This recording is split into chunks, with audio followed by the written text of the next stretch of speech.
నమస్తే, welcome to our channel. ఒక దారుణం జరిగింది. అయితే పూర్తి వివరాల్లోకి వెళ్లే ముందు యువత యావత్తు కూడా ప్రస్తుత సమాజంలో మత్తు పదార్థాలు, మద్యానికి బానిసలవుతున్నారు.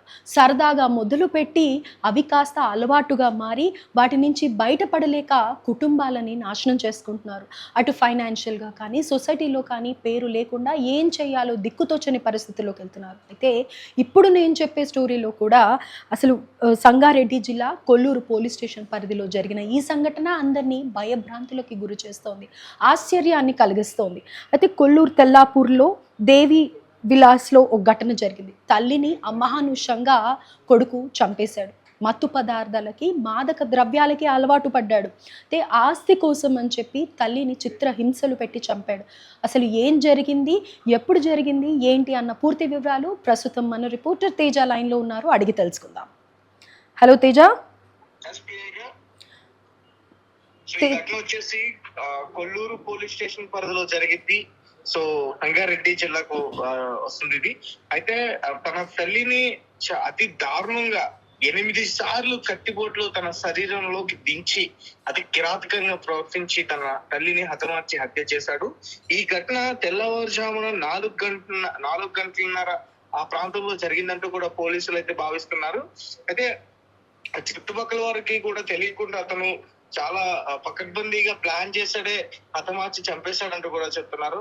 అయితే పక్కన ఉన్న వాళ్ళు వెంటనే పోలీసులకి సమాచారం అందించగా పోలీసులు రావడం, అలాగే అక్కడ ఉన్న స్థానికులు వెంటనే అంబులెన్స్ కి కాల్ చేయడం, అంబులెన్స్ రావడం, ఆమెని హాస్పిటల్ కి తరలించిన ఆమెని కాపాడలేకపోయారు. ఎందుకంటే ఆమె శరీరంలో చాలా దారుణమైన కత్తిపోట్లు దింపాడు కన్న కొడుకు అంత కిరాతకంగా.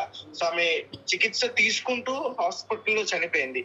సో ఈ తల్లిని హత్య చేసిన అతని పేరు కార్తిక్ రెడ్డి. అతనికి 26 సంవత్సరాలు. ఆస్తి కోసమే తన తల్లిని హత్య చేశాడంటూ కూడా పోలీసులు చెప్తున్నారు. అలాగే ఈ కార్తిక్ చాలా రోజుల నుంచి కూడా మత్తు పదార్థాలకి బానిసైపోయాడు. ఎక్కువగా మద్యం సేవిస్తాడు. అలాగే చుట్టుపక్కల వాళ్ళతో కూడా ఎక్కువగా తరచు గొడవలు ఎక్కువగా ఉంటే అతనికి ఇబ్బంది పెడతారు వేరే వాళ్ళని కూడా అంటూ కూడా చెప్తున్నారు. సో పోలీసులు అయితే కార్తిక్ ని ప్రస్తుతం అదుపులోకి తీసుకున్నారు, విచారిస్తున్నారు. ఎందుకు చంపవు అని చెప్పేసి విచారిస్తే ఆస్తి పంచి ఇవ్వాలని తండ్రితో నిత్యం గొడవే కారణం. సో అంటే ఒక పక్క తల్లితోటి, ఒక పక్క తండ్రితో ఇద్దరికి కూడా ఆ గొడవకి కారణం అని చెప్పేసి కూడా మరి తను భావించి ఉండి తన తల్లి రాధికను చంపేశాడా అనేది కూడా పోలీసుల కోణంలో దర్యాప్తు చేస్తున్నారు. రైట్. సో హాస్పిటల్ కి తీసుకెళ్లే వరకే ఆవిడ చనిపోయారా తేజ? హాస్పిటల్ తీసుకెళ్లారు. అప్పుడు కొంచెం కొన ఊపిరితో ఆమె బ్రతుకుంది. సో అప్పటికే తీవ్ర రక్తస్రావం అయింది. దాదాపు ఆమె శరీరంలో ఆ పొట్ట దగ్గర, ఛాతి దగ్గర గాని 8 సార్లు అతను తనతో పాటు తెచ్చుకున్న ఆ కత్తిని ఆ యొక్క తల్లి గుండెలోకి 8 సార్లు దించేసరికి ఆమె అక్కడే కుప్పకూలిపోయి పడిపోయింది. సో అంటే అక్కడ స్థానికులు తెలుసుకుని వచ్చేలోపు అతను అక్కడి నుంచి పరారై పారిపోయాడు. అయితే తేజ, ఇప్పుడు అబ్బాయి 26 ఏళ్ళు అంటే గనక చాలా చిన్న వయసు. సో ముందు నుంచి కూడా చుట్టుపక్కల వాళ్ళు గమనిస్తూ ఉంటారు కదా, అబ్బాయి గురించి ఏమైనా చెప్పారా? అదే చెప్తున్నారు కదా. వాళ్ళు ఏం చెప్తున్నారంటే ఇతను మత్తు పదార్థాలకి, మద్యానికి బానిస అయిపోయాడు. ఏ పని చేయడు, సరిగ్గా చదువుకోడు. కార్తిక్ రెడ్డి ఎక్కువగా స్నేహితులతో కూడా ఇలాంటి విభేదాలు ఎక్కువగా ఉన్నాయి.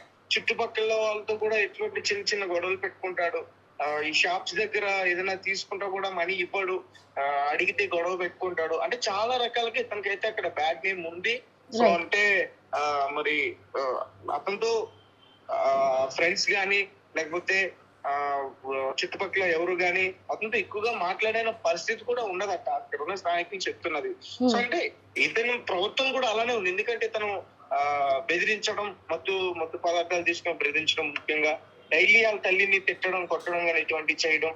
సో అవన్నీ కూడా రెగ్యులర్ గా చుట్టుపక్కల వారు చూస్తూ ఉంటారు కాబట్టి సో అంటే ఈసారి ఇలానే అనుకున్నారు. అయితే ఇతను మరి 4:30 ఆ టైంలో అతను ఇంటి వద్దే ఉన్నాడా, లేకపోతే ఆ టైంలో మద్యం సేవించి పూర్తిగా ఇంటికి వచ్చాడా అనేది అయితే మాత్రం తెలియదు. మరి ఒకవేళ ఉంటే కావాలన్న టైంలో ఎవరు గుర్తించకుండా కావాలని ప్లాన్ చేసి చంపేశాడా?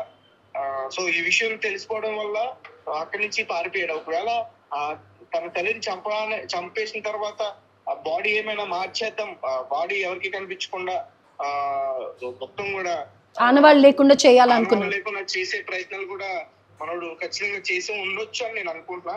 ఎందుకంటే కేవలం ఇది ఆస్తి కోసమే అది చేశాడంటూ కూడా చెప్తున్నారు కాబట్టి మరి ఆ ఆస్తి ఏంటి, ఆ ఆస్తి వివరాలు ఏంటి అనేది పోలీస్ ఇన్వెస్టిగేషన్ లో పూర్తిగా మనకి బయటకు వస్తుంది. ప్రస్తుతం అయితే ఇతన్ని పోలీసులు అయితే అదుపులోకి తీసుకున్నారు, ఇంకా విచారణ చేస్తున్నారు. ఇతనే చేశాడా లేకపోతే ఇతను చేయడంలో ఇతని తండ్రి ప్రస్తుతం కూడా ఉందా, ఇద్దరు కలిసి ప్లాన్ చేసుకుని కొడుకు ఈ రకంగా చేయించాడా, లేకపోతే ఇతనే నాకు డబ్బులు ఇవ్వట్లేదు, ఆస్తి ఇవ్వట్లేదు అని చెప్పేసి కావాలనే తల్లిని చంపేశాడా, ఈ పూర్తి విషయాలన్నీ కూడా మనకి త్వరలో తెలిసే పరిస్థితి అయితే కనిపిస్తుంది. అలాగే ఒక పక్క పోలీసులు కూడా చుట్టుపక్కల వాళ్ళని కూడా ఆరాలు తీసుకుంటున్నారు, వాళ్ళ బంధువులతో గాని వాళ్ళ వ్యక్తులతో గాని ఇతని పరిస్థితి ఏంటి, ఇతను నిలకడగా ఉండే వ్యక్తా కాదా, అసలు సొంత తల్లిని ఎంత చంపాలని అంత కఠినంగా అతను మైండ్ అట్లా తయారైందంటే అసలు నార్మల్ గా సొంత తల్లిని చంపినోడు అంటే మిగతా వాళ్ళని కూడా అతనికి లెక్క చేయడం అట, కేర్ చేయడం అట. అంటే అక్కడ ఉన్న చుట్టుపక్కల వాళ్ళు కూడా చాలా భయం వాళ్ళకి గురయ్యారు. వాళ్ళు కూడా పోలీసులకి చెప్తున్నారు ఇతనికి కఠినంగా శిక్షించండి, దయచేసి బయటకు రానిపోద్దు, ఈ ఏరియాకి అసలు రానిపోద్దు అని కూడా పోలీసులు చెప్పారు. అయితే తేజ, ఇక్కడ తండ్రి వృత్తి గురించి ఏమన్నా తెలిసిందా, వాళ్ళ జీవనోపాధి అసలు ఏంటి అని అనేది? అవన్నీ కూడా త్వరలోనే పోలీసులు ప్రస్తుతం విచారణ జరుగుతుంది, త్వరలోనే పోలీసులు బయటికి చెప్పే అవకాశం ఉంటుంది, పూర్తి వివరాలను కూడా బయటకు వచ్చే అవకాశం ఉంది. ప్రస్తుతం అయితే అతను పోలీసుల యొక్క అదుపులో ఉన్నాడు. సో అతను ఇంకా విచారిస్తున్నారు, ఎందుకు సొంత తల్లిని చంపాలనుకున్నాను అని చెప్పేసి. సో తెలుసు, అంటే కోపంతో కావాలని బెదిరించడానికి ప్రయత్నించాడా, లేకపోతే మత్తు పదార్థంలో అంటే చాకు ఆల్రెడీ తీసుకొని వచ్చాడు కాబట్టి ముందే ప్లాన్ వేసుకొని వచ్చినట్టుగానే అనిపిస్తుంది. అంటే బెదిరించడానికే వెళ్ళాడా లేకపోతే నిజంగానే దాడి చేసే ప్రయత్నంలో అనుకోకుండా జరిగిందా అనేది అయితే తెలియట్లేదు అని అంటారు, రైట్? అవును, ఖచ్చితంగా మనం అంటే బెదిరించడానికి ఎలా వెళ్ళినా కానీ కత్తితో వెళ్ళడం అనేది కరెక్ట్ కాదు. అంత దారుణంగా 8 సార్లు కత్తిపోట్లు తను బాధపడి తను మరణించినట్లుగా పోలీసులు కూడా చెప్తున్నారు. అయితే అంటే సొంత తల్లిని ఈ రకంగా అతను హతమార్చి చంపేశాడు పాపం. అంటే మరి చిన్నప్పటి నుంచి కన్నీ పెంచి అతను 26 వచ్చేంత వరకు కూడా ఆమె ఎంత పెద్ద చేసింది, అవేమి గుర్తులు రాలేదా అని చెప్పి చాలా మంది నెటిజన్స్ కూడా కామెంట్ చేస్తున్నారు. ఏదైనప్పటికీ ఇలాంటివన్నీ కూడా ఈ మధ్య కాలంలో ఎక్కువ జరుగుతూ ఉన్నాయి. సొంత తండ్రిని గాని తల్లిని గాని ఇట్లా హతమార్చి చంపేస్తున్నారు. యువత ఎక్కువగా ఈ మత్తు పదార్థాలకి మద్యానికి బానిసైపోయి వాళ్ళకి ఈ డబ్బు వచ్చే మార్గం ఏదైతే దొరకక తల్లిదండ్రుల మీద ఆధారపడి వాళ్ళు ఇవ్వకపోతే బెదిరించడం, లేకపోతే మేము ఆత్మహత్య చేసుకుంటామని బెదిరించడం, లేకపోతే ఇంక వాళ్ళనే చంపేసి ఇంకా వాళ్ళని చంపేసి ఇది అంతగా నాకే ఉంటుంది కదా అనే ఇదితో ఈ రకమైన ఆలోచన శక్తిని కూడా కోల్పోతున్నారు అని చెప్పొచ్చు. రైట్, ఈ రకంగా ప్రయత్నిస్తున్నారు. ఏదైనప్పటికీ ఇది ఒక చాలా దారుణమైన సంఘటన, ఖచ్చితంగా శిక్ష పడాలి. సో ఇతనికి పడే శిక్ష వల్ల చుట్టుపక్కల ఏరియాలో ఉన్న ఇతని ఫ్రెండ్స్ లో కూడా ఒక మార్పు అనేది రావాలని చెప్పేసి నేను కోరుకుంటున్నాను. Right Teja, thank you. So ఏదైతే సరదాగా మొదలు పెడతారో అదే చివరికి సొసైటీలో కానీ సెల్ఫ్గా కానీ ఎమోషనల్గా కానీ మెంటల్గా కానీ ఆలోచన శక్తిని అనేది కోల్పోతూ ఉంటారు.